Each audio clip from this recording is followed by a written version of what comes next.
Okay, I'll call to order the February 15 Planning and Zoning regular meeting. First item on our agenda is roll call.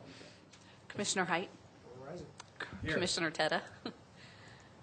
Commissioner Poland. Here. Commissioner Shernick. Here. Commissioner Goldberg. Here. Commissioner Rodriguez. Here. Commissioner Kohler. Here. Councilmember Finley. Here.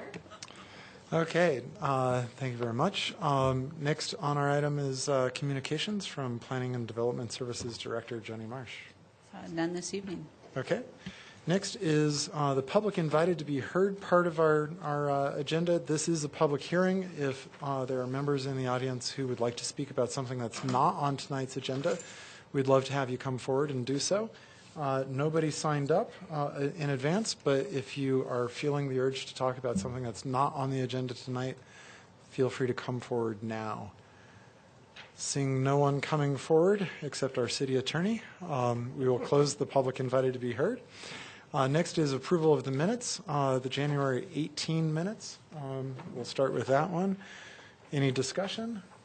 Seeing none, any motion to approve? I'll move that we approve the January 18, 2017 meeting minutes. Okay. I second that motion. Okay. Motion to approve by Commissioner Poland, second by Commissioner Rodriguez. All those in favor say aye. Aye. All those not in favor say nay. Hearing none, that passes unanimously. I abstain. Oh, we have one abstention because I assume you didn't attend? Okay. Okay. January 25 minutes. Any discussion? Seeing none. Move to approve by Commissioner Height. Second. I couldn't hear it because you didn't have your microphone on. Seconded by Commissioner Poland. All those in favor say aye. Aye. Anybody? We have one abstention from Commissioner Rodriguez. Nobody saying nay. So those are approved. Next is item 6, the 1601-1607 Kimbark Street Apartment Conditional Use Site Plan and Minor Plat, PZR 2017-10, with Senior Planner Eva Parachevsky.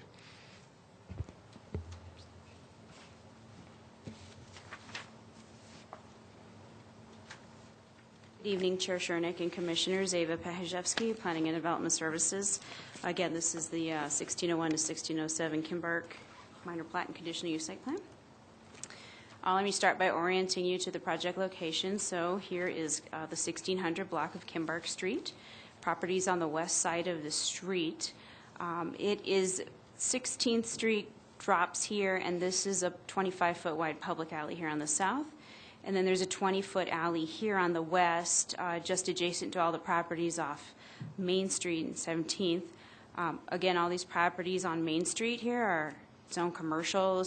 They're directly east of the Big Five sporting goods store. This block of Kimbark Street here, south of 17th, is all zoned commercial. And then the remainder of the block here on the east side and then going south of the property is all zoned R1, single-family residential. Again, there's some bus stop here on Main and 17th on the west side, and then there's another one over here on 17th and Collier down here. And I think that is for the zoning. So the request tonight is to do a minor plat. They're going to combine two adjacent lots at 1601 and 1607 Kimbark. The combined lot area will be a little over a third of an acre. Conditional use site plan for a 9-unit, two-story apartment building with 19 parking spaces and common open space, 5,000 square feet. This is the plat. Just the applicant will be here to go over it in more detail. But these are the two. This is the boundary line here. So this is the north lot, and this is the south lot. And so one is 1601, one is 1607, obviously. There's a 25-foot wide alley here on the south, and then another 20-foot alley here. So that's the plat. And then on the site plan, again, this is just a footprint of it.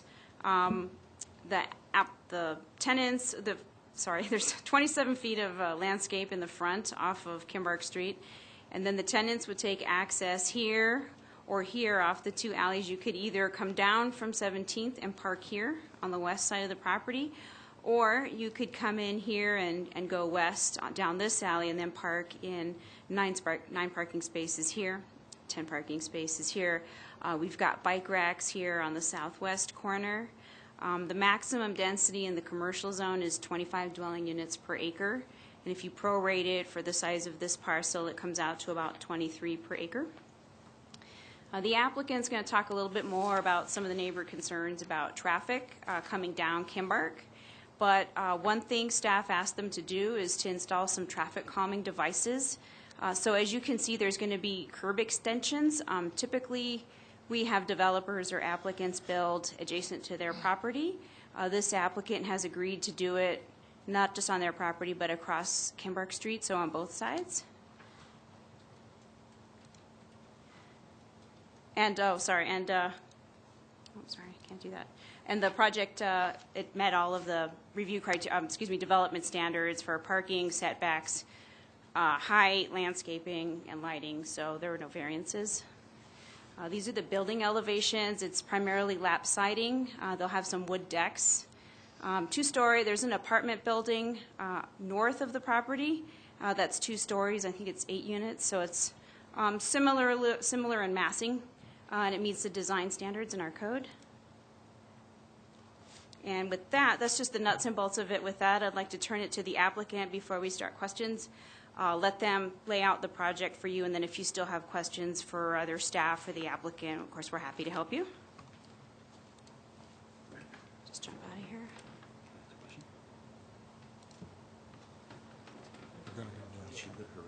I'm just trying to set it up for you. All right, so all you got to do is click the left button when you're ready.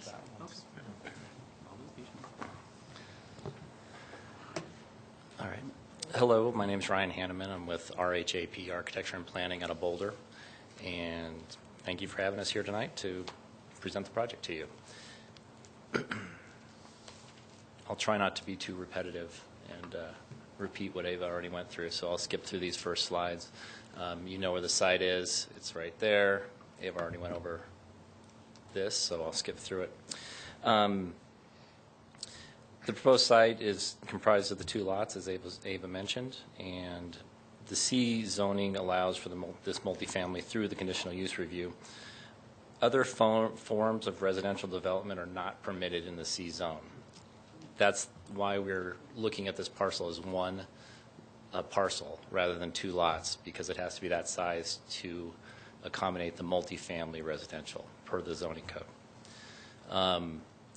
And as you can see from the zoning map, we are right where the crosshairs are right there. And this is the area where all these uses north of us are residential within the commercial zone. And we're repeating that on this island of property that's left right there.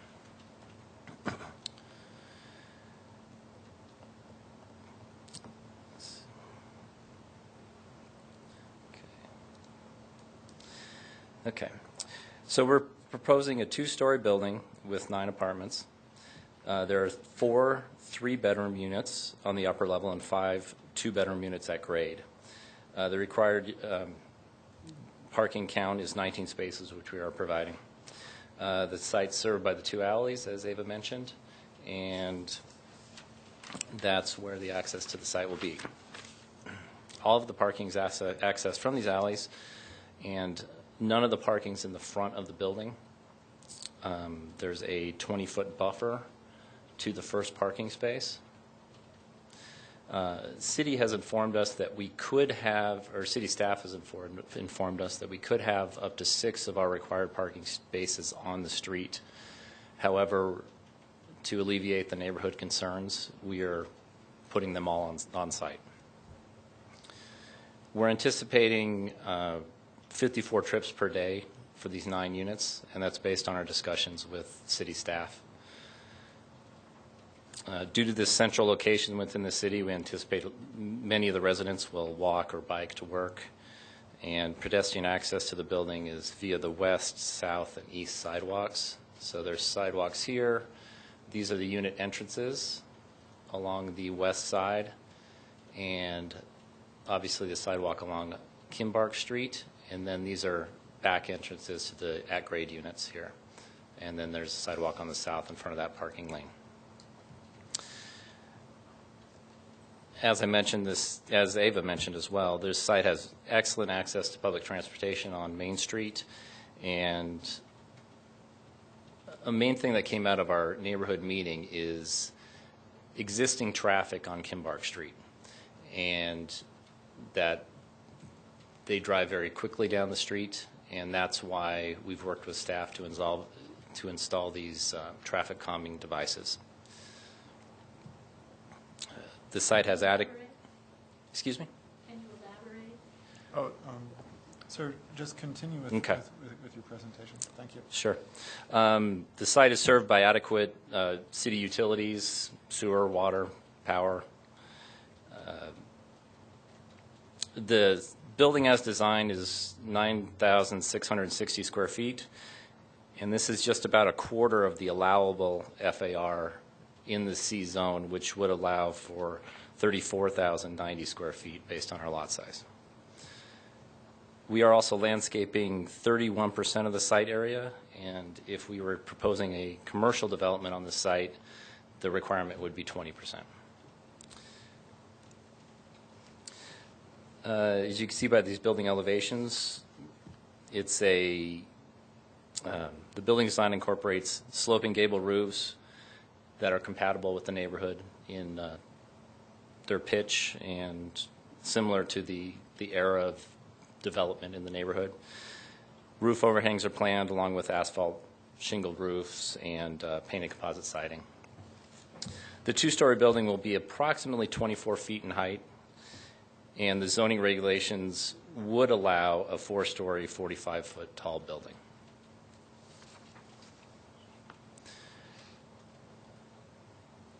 And even though the zoning regulations would allow for this, we are not proposing this in any way.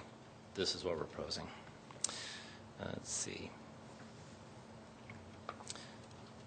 These are the area. This is the apartment building just north of our site.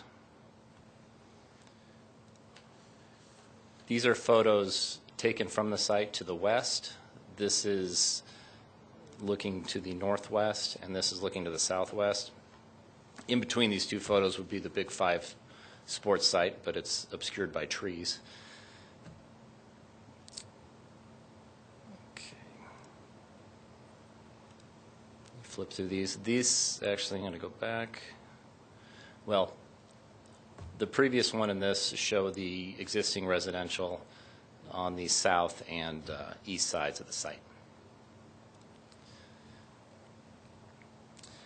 So in short, this infill site is very sustainable in that it meets the comp plan. Let's see. One major goal of the comp plan is that excuse me.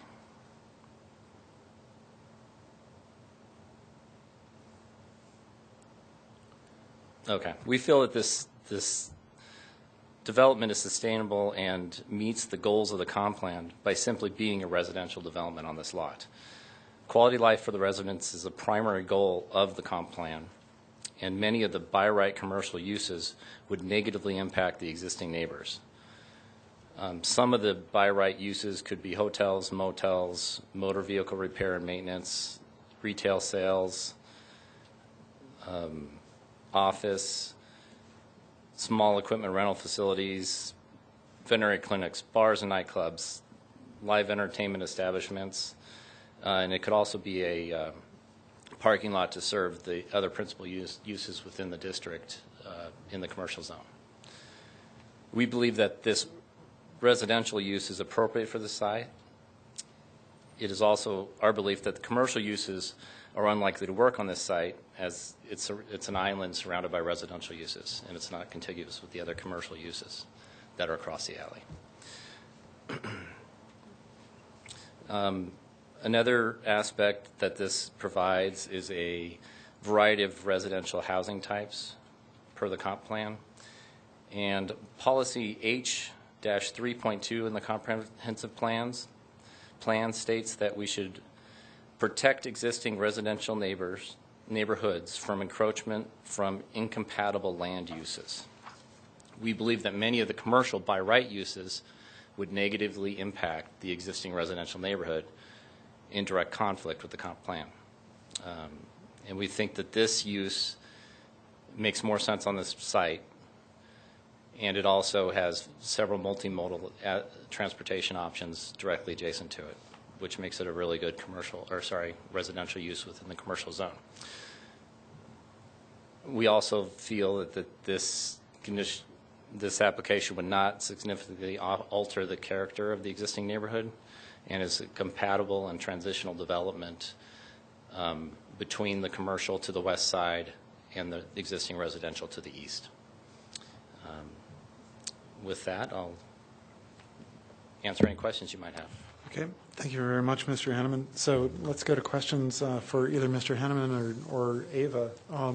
One question, Ava, would be, after your analysis, what would be the staff recommendation to the commission? Yes, Chair Shernick, staff's recommending resolution, I forget the number, 10? B. It's B. We are still doing some minor corrections left over from the development review staff. Again, engineering things, fixing typos and so forth. And so we've just conditioned it to say final approval is after staff has completed all of their gotten all the corrections completed and approve of the plans. Okay.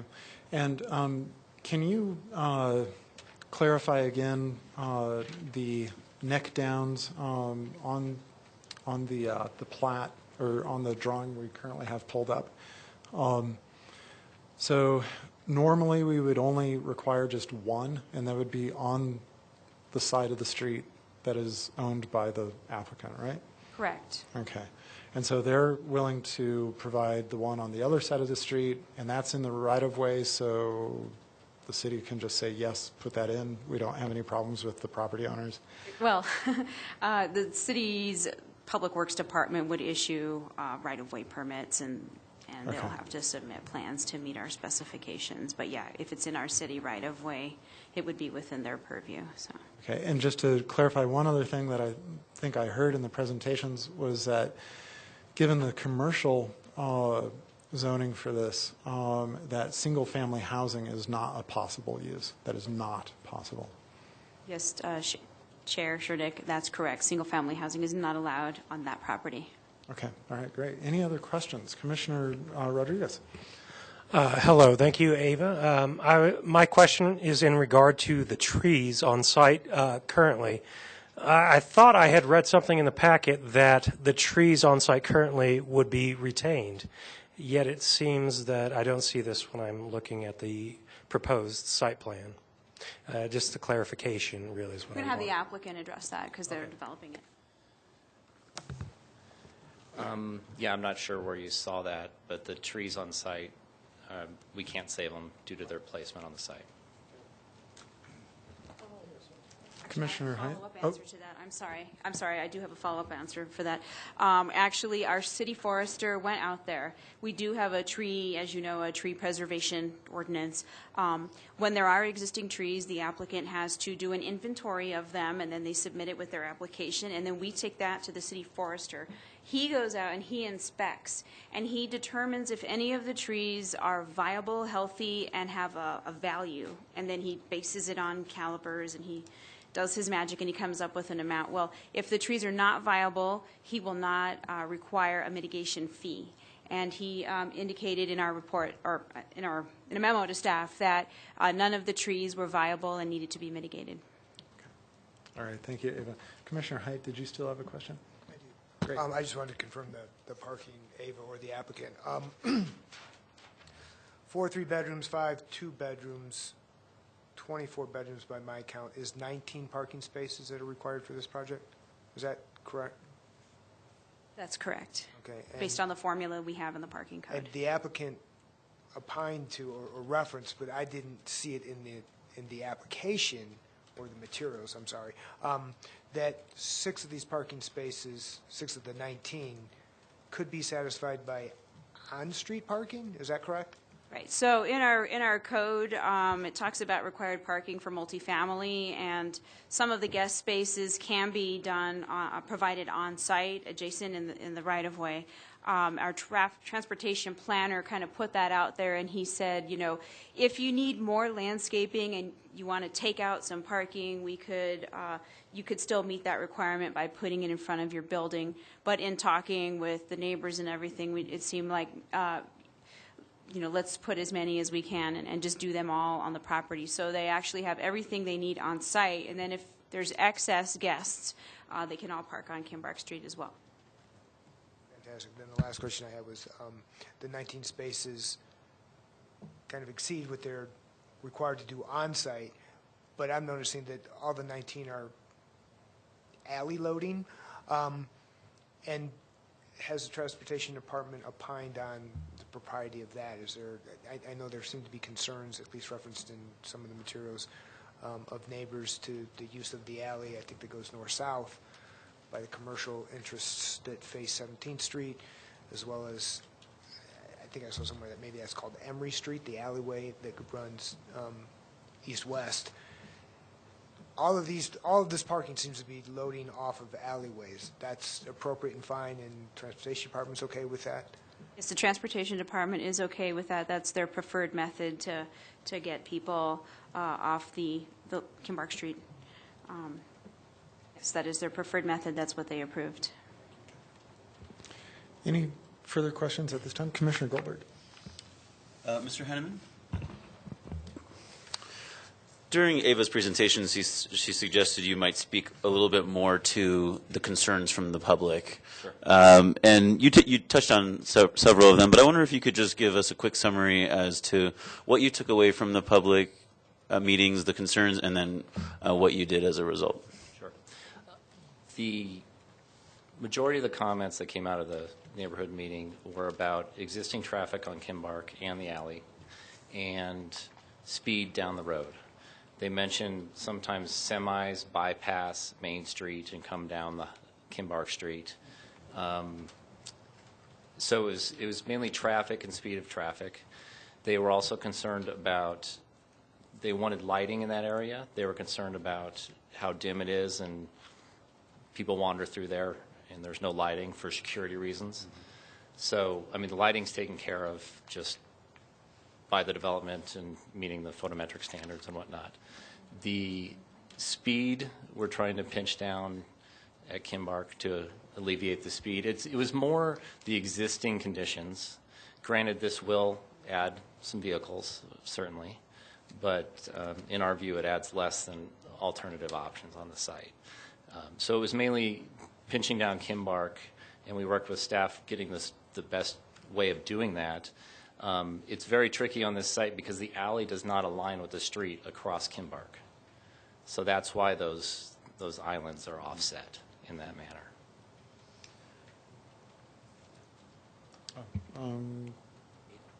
Ava, can you turn off your mic, please? Commissioner Goldberg. Commissioner Chernak alluded to this a few moments ago. I wonder if you could just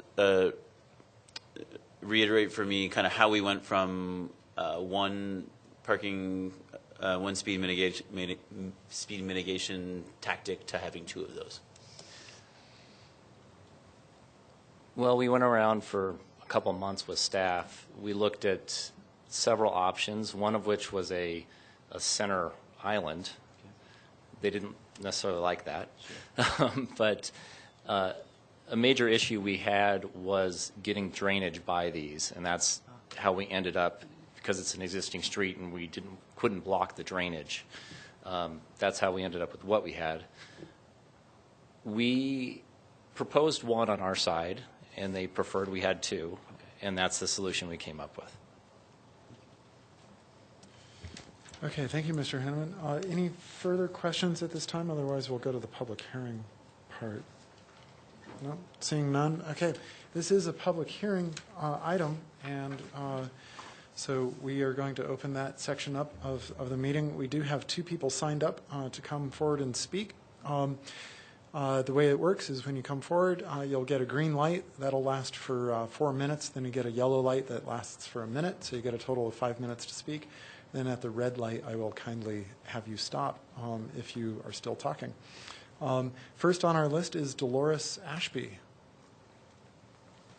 And please state your name and your address for the record when you approach. Thanks. Do I wait till it turns green? No, you're on. Oh, okay. My name is Dolores Ashby. I live at 1543 Kimbark. I am 2 houses down from this projected project. We have extensive problems in this area, which we have tried to direct with like transportation and stuff and have had no results. Kimbark is basically a racetrack.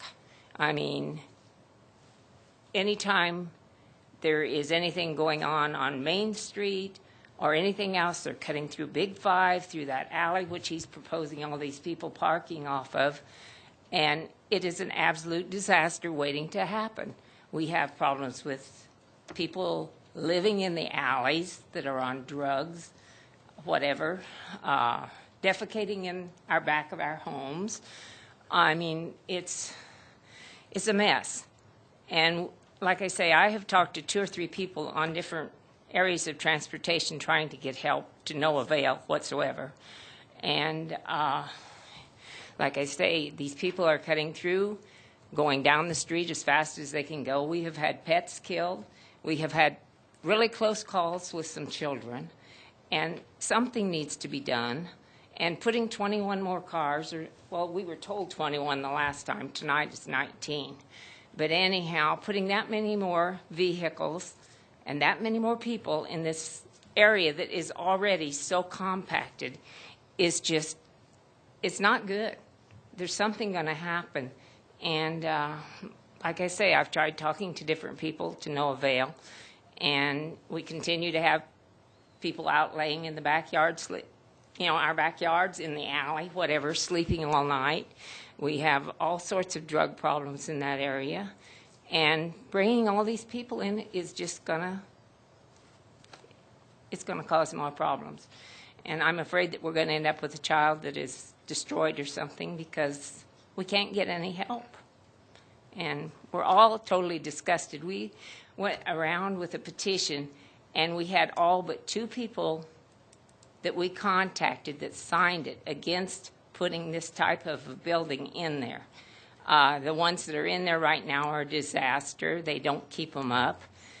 This supposedly is supposed to be a high-class apartment. I've seen no play areas put in for the children. I have seen nothing to me that shows it's going to be a high-scale apartment.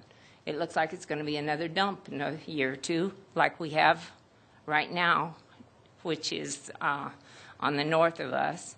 And then going down the other way about a block, we have another disaster down that way off of 15th. There's all sorts of really poorly kept up apartments there. And like I say, all we're doing is asking for some help and trying to put something in there that is for the community.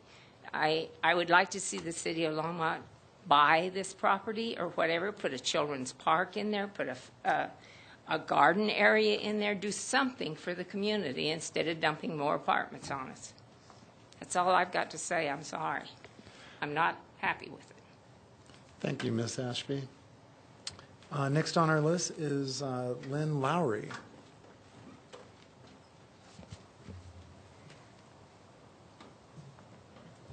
Lynn Lowry, 1538 Kimbark.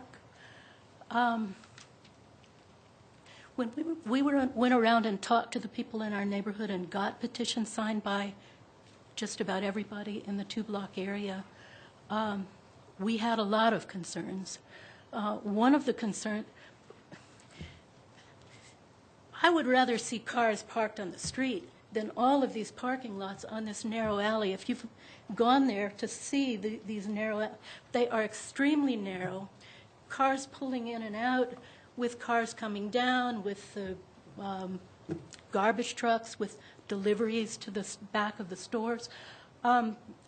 This is crazy. What we were asking for was 5 apartments. I know we can't have 2-family homes, which would be best, or a park, because I know you won't buy it.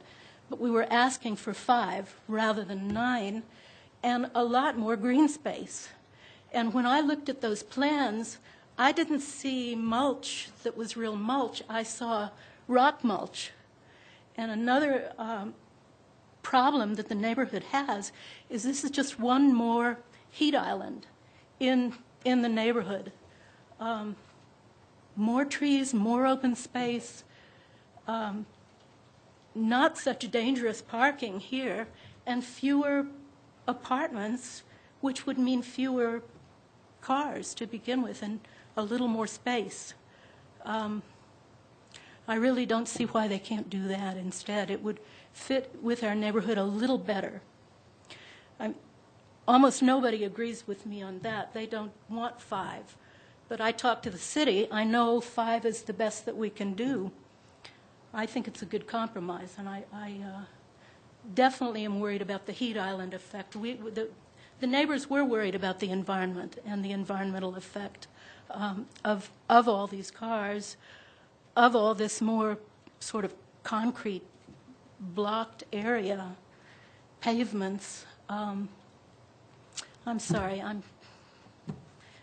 If I'd known I was going to do this, I would have written it out and be a little more. I would be a little more coherent. But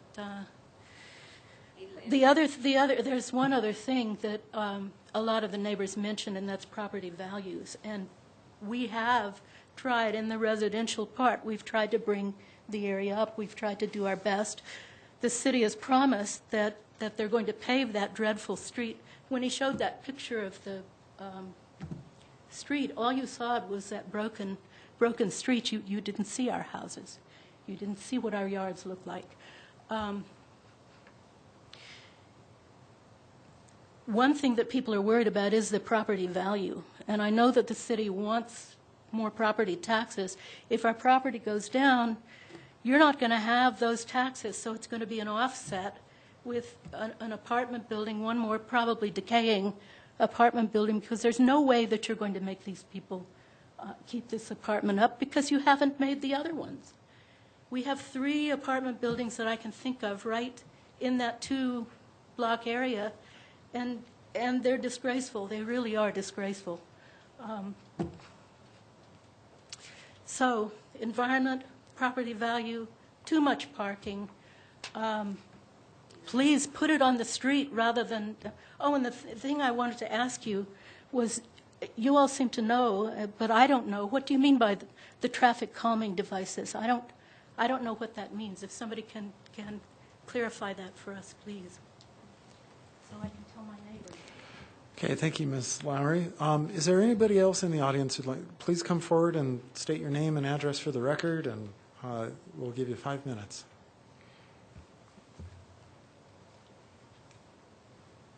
Hi, I'm Linda Johnston. I live at 1600 Kimbark, which is directly across the street from where this is proposed. I am 60-something. I've lived in my house since I was 20, actually 19. I had one of the oldest basements, and we had a variance when the kids came, and we built our own house there. So I've been a long time. My dad was the original owner of that. It was Northside Texaco, and it was where we kept cars, tow truck drivers, and then we had Ryder trucks. So I've seen it over the years. The last few years when we owned it, the most fun we ever had was going and having to mow and keep all the weeds and stuff down. The trees are all willow trees, and not willow, elm, thank you. Nothing but elm trees, and they've been cut and cut. So they need to go bye-bye. They really do need. I also am an environmental.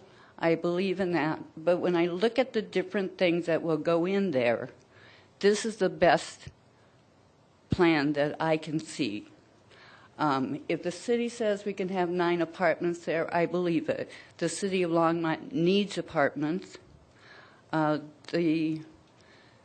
Right now, that is an atrocious area. The city, the alley is used as a street as much as Kimbark is used as a street. And I don't know how we fix that, except that if we have an apartment building there with people, with the area developed, it may keep people from going down. It's just an easy habit. I used to have group therapy that was right there, and it's empty. That's part of the problem, is that it's a real dark area right through that alley on down to 17th. So I'm for the apartment. I like all the environmental that we can. I was happy to hear that they can park on the street if they need to, because I was a little concerned with all the traffic in and out. But if the city approves it, I think it's much better. I don't want a commercial auto mechanic or another store. I think that would be even more detrimental for the neighbors in that area right now. Thank you. Thank you very much, Ms. Johnston. There's one other person from the public who's here. Would you like to come down and speak? No? She's saying no? Okay. So we'll close the public hearing portion of this. Sir, Oh, can I ask actually, this is not a Q&A sort of session, so we will Can I bring one other thing to your attention? we'll close the public hearing because I did give you a chance to speak during your 5 minutes. So we'll go back to Q&A with the commission. Any comments or discussion? Commissioner Goldberg. I wonder if we could have Tyler come on down. We don't have Tyler. Not Tyler. Oh, we don't have Tyler. I'm Tyler. Oh, okay, Ava. It's like I just say the word Tyler and he shows up and we all of a sudden know about traffic. I'm sorry. No recovery from that. Moving on, Ava. Ava, you touched, this came up earlier. The concept, the discussion about parking in the alleys. One of the members of the public had a concern that sees that as perhaps a problem, that there's traffic flow, passing by, and 19 parking spots, 19 vehicles are trying to get in and out of there. Would you just expand a little bit on why the city sees that as favorable parking and how folks won't be backing up into cars flying down the alley? Chair Shernick, Commissioner Goldberg. So I'm not sure if there's some confusion. So actually the parking is not in the alley per se. Is this working? This is not working. There's no pointer. Oh, I have to get back. Okay, there we go. Sorry. So these are the property lines here. This is the property line for this property. This is the alley. So these spaces are in the private property. And traffic engineering has determined that 20 feet is ample width to be able to safely back out and maneuver and then get up down the alley. And same thing for down here. This one's a little even wider. It's 25 feet, and they've determined that, well, A, it's not a high-volume alley, and B, 25 feet is an adequate width to be able to back your car up from the private property and then safely leave the property. And that's what Tyler would say if he was here as well. Ava, just some follow-on questions in terms of generalities about traffic and planning and the different types of uses and what kind of traffic loads they tend to generate. So do multifamily projects generate more or less traffic than commercial, generally speaking? Less. So multifamily does generate less than commercial, but it also generates less than single family. Oh, okay. Some would not realize that, but that Okay. is. So multifamily is less than single family. And I would take it that's because there are like the UPS truck comes once and serves 9 units all at once rather than, like multiple trips or something like that. I honestly, I don't know the psychology of it. I just know that Tyler's told me that several times and banged it in my brain with all the apartments I've done. So I don't know the reasoning why. Do you know why, Joni, the psychology of that? But I know that's what I've been told. So the ITE manual is the trip generation manual that we utilize, and probably every traffic engineer utilizes, to look at trip counts and what's generated off of different types of properties and different uses. So certainly in a single-family environment, you typically see more people living in a house, more folks with cars, and you usually see a trip generation of 8 to 10 cars, 8 to 10 trips per day in and out. Out of an apartment, you typically see somewhere in the 6 trips per day range coming out of apartments between 5 and 6. So, and that's generally you have typically fewer people driving, and in same with mixed use. We've talked about this, I think, in mixed use situations where you're trying to generate less traffic by having mixed use, so people can walk and generate the pass-by trips out of mixed use. But that's the typical ITE standard, and that's what we adhere to and what we ask folks who submit traffic studies. So I think the 60 trips per day that is in your packet is accurate. Okay, thank you, Jenny. Ava, another question with the slides you currently have up, since we've got more detail on this one. Maybe Mr. Hanneman can also jump in. So I understand what we're talking about when we're looking at these, about the traffic calming islands, but Ms. Lowry was not sure. She wasn't clear, so I thought it would be nice if we took a moment to really use the pointer and point out what these are and describe the materials, describe how they're constructed, like how tall these are, what they would look like, et cetera. Please. Sure. Chair Shernick, the basic reason for them is to slow people down. When you have a wide open street, of course, they will go fast. The idea is that when you see some impediment in your way in either direction, that will make the driver want to slow down to get around this impediment, thereby decreasing the volume. In terms of their construction, I would have to pull up the plans, but it would be raised concrete. Okay. And so, pedestrian could go over it. It'd be at pedestrian level. The exact height, I guess 6 inches, but I'd have to, that's typically the city standard. I'd have to grab the plan, though, and look at it. So about like curb height, and it might be, okay. And it looks like there's 23 feet between them, so 2 cars could pass by each other, but they might want to slow down if they had to do so they don't take each other's mirrors off. Okay. Correct. All right, okay. So thank you for that. Commissioner Pullen. Eva, quick question again about parking. Being somebody who frequents the Big Five over in that area, will people be allowed to overflow park in the Big Five parking area? I mean, what are the rules, conditions about people parking in that parking lot? Commissioner Poland, so your question is, would the tenants of this building be able to park at Big Five, or maybe vice versa? guests, or maybe guests who come in? And what are the rules about parking there overnight? Right. Well, there are rules about parking. This project has to provide its own parking. We do allow some off-site parking on adjacent properties when you have a development that can't quite meet its parking requirements. And if they enter into a mutual parking agreement between the two parties and they submit that to the city, that's acceptable if it's an adjacent lot, not, block away. But in this case, that's not been planned for. They've provided their own parking on site, all that is required by the city. And Big Five is pretty much always empty. I don't know why they would need this lot either. So at the moment, they are fulfilling their parking requirement, and they wouldn't need to ask Big Five to use their parking spaces. Commissioner Kohler.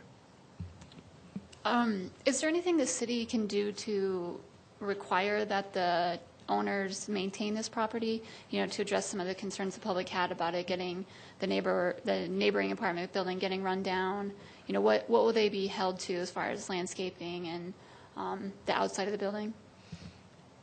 Commissioner Kohler, so code enforcement, once it was built, they're based on complaints. They don't typically drive around looking for violations, but if a complaint was raised that, say, the landscaping was unkempt, or they often get weed complaints, they would approach the property owner and ask them to tell them to bring themselves into compliance.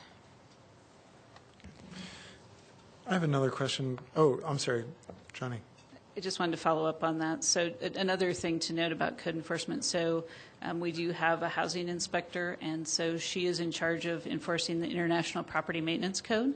So that deals not just with the outside of housing, but it also has to do with habitability. So you have to have running water, plumbing, you have to have a source of heat.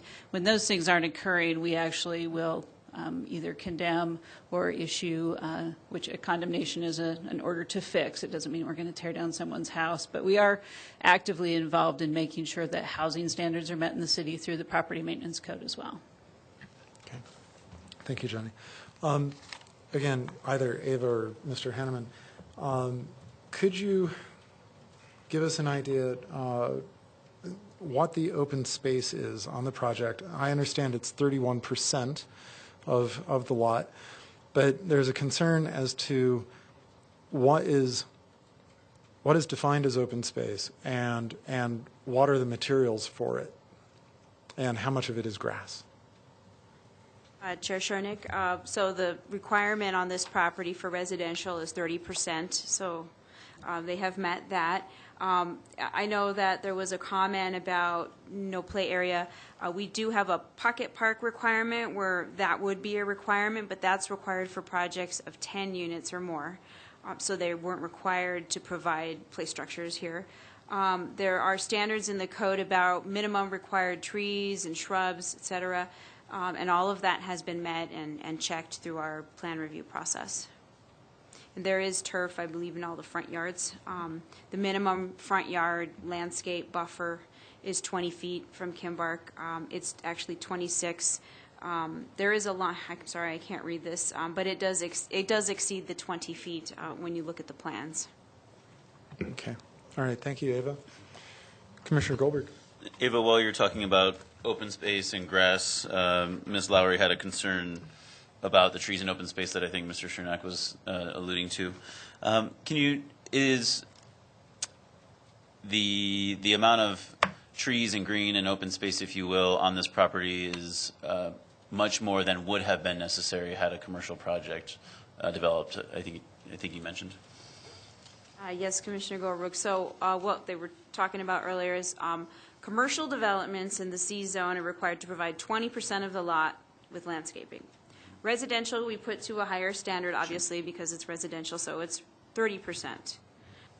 There are a minimum amount of trees and shrubs required in each instance, and this project has met it. Okay, thank you. Is Mr. Henneman still in the audience, or did I pretend he was here too?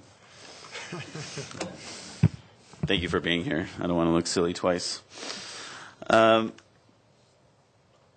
There was a concern raised about a play area for children, and Ava just clarified that it's not required, that you are a unit short from requiring that. Do you anticipate children in this area, and have you considered what sort of space they will be playing in or interacting in? Is it on? Yes. Mm-hmm. We are providing these yards for, a play area for whoever's in the property. We didn't go to the play structure because we didn't meet the threshold. We just anticipate the kids playing in that front area between the front of the building and Kimbark.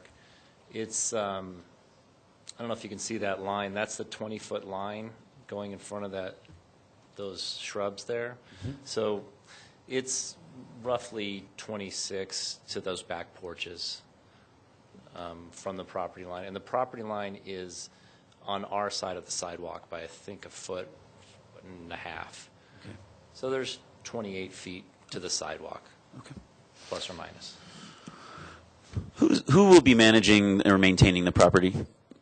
The owners. It's going to be an apartment complex. I don't know for sure if they're going to hire somebody to maintain it, but They'll be responsible as the owners of the property. I would have them here, but unfortunately there was a death in the family, so he couldn't make it tonight. So, but they'll be responsible ultimately. I don't know if they're going to hire somebody, like I said.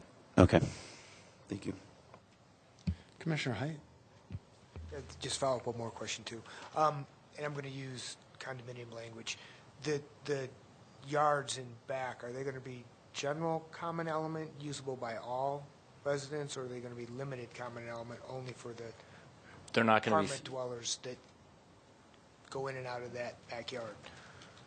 Well, there's going to be back porches, and then there's second-story decks for each For the each porches, space. I understand that, but the yards themselves? Yards are going to be common. Common They're not to going to be everybody. fenced. Okay. And then, Ava, I have one final question. You're recommending approval with conditions. The conditions you indicated are typographic. They're truly just typographic matters that need to be cleaned up, or are there other issues that we might want to know about? Commissioner Height, no, these are all, I've got them here. They're just surveying touch-ups, if you will, on the plat. There was nothing that was significant that would alter the footprint, or I typically wouldn't take anything to Planning Commission where staff was still working through a design issue or a problem that may alter the footprint or the project in and of itself. And so what we have remaining are just, like I said, just small touch-up things.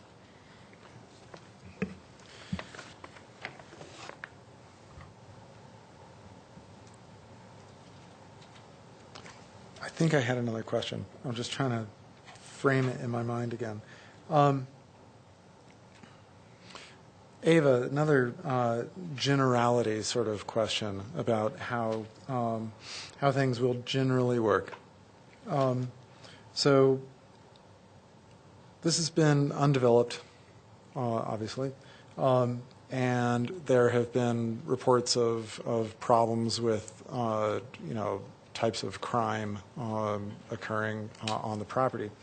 Now, when we develop the property, if it develops this way, then there's lighting, but we have a requirement that the lighting does not go beyond the property limits, right? So, but just the presence of that lighting that'll be falling onto like the parking areas along the two alleyways, does presence of lighting like that help reduce crime from a planner's point of view? Chair Schernick, this is pure conjecture but I think many city planners would agree that lighting and also eyes on the street help reduce crime. Okay, so eyes on the street, meaning that you've now got 9 apartments with so many residents, and they'll be in and out, looking at things, coming and going, and so less likely for bad stuff to happen. Okay, all right. I do have another question for Mr. Hanneman. Thank you, Ava. Do you have an approximation and as to what the monthly rents will be for these? I don't. Okay. I'd ask the owner, but he's not here, unfortunately. Okay. All right. Okay. I thought perhaps he had shared that with you. So. I'm not sure off the top of my head. I wish I could tell you. Okay. All right. Okay. It's whatever market rate is for that size unit. Oh, yeah. Yeah. Sorry, I don't know. Okay. All right. Any other questions, thoughts, discussion? Commissioner Poland? I'll just give some thoughts here. First of all, I want to thank the public, Mrs. Ashley's, Lowry, and Johnson for coming and expressing their opinions. We always thank the public when they come and express their opinions, then let us know what they're thinking. In going through the review criteria, Section 1502.040, Section A, the application is consistent with the LACP as amended. It appears that this meets that requirement. Requirement B, the application complies with the applicable design standards and construction specifications. It appears that it meets those. The application C, the application is consistent with the intent and purpose of the zone. It appears that it meets that requirement. D, the application will not significantly adversely affect surrounding properties, the natural environment, existing or planned city transportation, etc. While there is a concern from the surrounding public that it may affect their property values, there is nothing concrete that says that it would. affected either negatively or positively. So I will have to say that it meets that specification. And E, the application includes includes an appropriate transportation plan, including multimodal transportation access, which it does. They also noted that it is close to existing bus stops. As far as the minor plat, there are 3 more conditions. A, the subdivision will not limit the ability to integrate surrounding land into the city, which it meets. B, the subdivision will not create lots that are undevelopable, which it meets. And C, the proposed phasing plan for development of the subdivision is rational in terms of available infrastructure capacity, which it meets. Given the fact that it meets all these specifications, I also applaud the applicant for working with the people, putting in the extra speed enhancement to help try to mitigate the speed. For having 31% of open space, I find that that's actually good. I know that maybe they would like to see more open space, but 31% is a good amount of open space, more than what they are requiring. I like where the parking is. I would prefer, as myself, I would prefer that it is off the sides of the road instead of in front. I think that is better for the people across the street. The other concern that was raised was for the homeless, the people that are currently using that open space. I think this actually will help alleviate some of that by actually putting houses in that space. And as been noted, there will be eyes in the area. Given all this, that I am in favor for this development. Okay. Thank you, Commissioner Poland. Other comments? I do have a question. I thought of another question. Maybe Mr. Henneman, since it's in your letter, on the very first page of your letter in our packet, you talk about the density and why it's necessary to combine the lots. And you say multifamily residential must be at least 5 units per property. Therefore, the minimum density is 5 units for each of the 2 existing lots when considered individually. However, each lot cannot have 5 units without exceeding the 25 unit per acre density limit as specified in the city code, hence the need to combine the 2 lots. So I'm just struggling a little bit. The 25 unit per acre density requirement, is that per block? Is that, where's that, and maybe Ava is the one to answer this. Where does that come from, and how are we avoiding that, exceeding that? Sure, Nick. In the Land Development Code, in the development standards for the commercial zone, we have a matrix, and we have maximum densities for various zoning districts. And for the C zone, you're allowed to have 25 dwelling units per acre maximum. However, the zoning code also goes on to say in the allowable uses section that you must have a minimum of 5 dwelling units for a multifamily apartment in the commercial zone. So I think what the applicant was trying to say was each lot was only 0.20 acres, and so you couldn't get 5 units on there without breaking the density. But if you combined them, then you would just be able to make it work. So. And then with lots that small, would it have even really been feasible to get 5 units on if you kept the lots separate? Correct. So it would not be. It would not have been. Okay. All right. Okay. Thank you. Commissioner Poland. I'll move that we approve PZR 2017-10B with the condition 1.5. Said application conforms to the applicable requirements. The condition is 1, the applicant shall satisfy all requirements of the Development Review Committee prior to approval. Okay. We have a motion on the floor to approve PZR 2017-10B. Further discussion or a second? Commissioner Goldberg? I'll second it, and I'd just like to throw in some discussion, if you don't mind. Okay, sure. It's hard to follow Commissioner Poland's summary as to why this seems to be a good fit for the space. And so although Commissioner Poland stuck strictly to the review criteria, which is, of course, what we're here to do, some of the reasons that I'd also like to echo include just that this project seems to be better than what could be going there otherwise. 2 stories instead of 4 stories, more landscaping than required than with commercial. The applicant has been supportive and malleable and accommodating to the concerns of the public. So for all of the reasons that Commissioner Pullen mentioned, and then just a few more touching my heart and soul, I'll be in favor of this. Again, appreciation to Ms. Ashby and Ms. Laurie for being here. And I think Ms. Johnson said it best when she said this is the best plan for the space before us. Okay. I'll chime in with just some of my notes. And the applicant made these points about meeting some of the requirements in the comp plan, that just by making this a residential project, it helps meet those goals in the comp plan, and I agree with that. Also, his assessment that a commercial use would negatively impact the residential neighbors, and Ms. Johnston pointed that out as well, and she lives directly across from this development. Commercial uses would be unlikely to work on this site, and that's, I think, also a valid point. I agree that they are providing an additional variety of housing types and protecting from incompatible uses.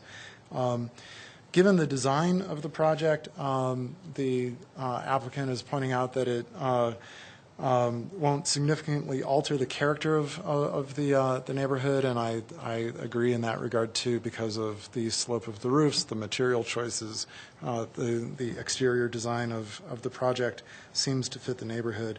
And then also, as we've seen in previous projects elsewhere, we do like to have transitional kind of buffers between commercial zones and single-family housing zones. And this provides that sort of buffer with the multifamily use there. So I agree that what he said is that it's a transitional design. So other comments or discussion? We have a motion in front of us with a second, so let's take a vote.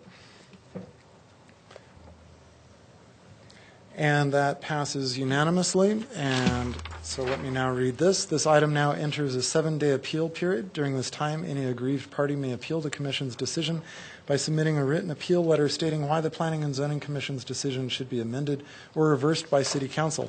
All appeals must be in writing and must be received in the City Clerk's office and the Planning Office within the 7-day appeal period.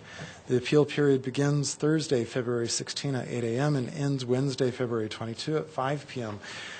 Thank you again to the public for coming to the meeting and speaking. Thank you, Mr. Hanneman, for your presentation. Ava, thank you very much for your presentation as well. We'll move forward with our agenda. I just need to get back to it here so I see what's next. Next is our final call for the public invited to be heard. This is for anything that's not on tonight's agenda. If there's anybody who'd like to come forward to speak, I don't see anybody coming forward.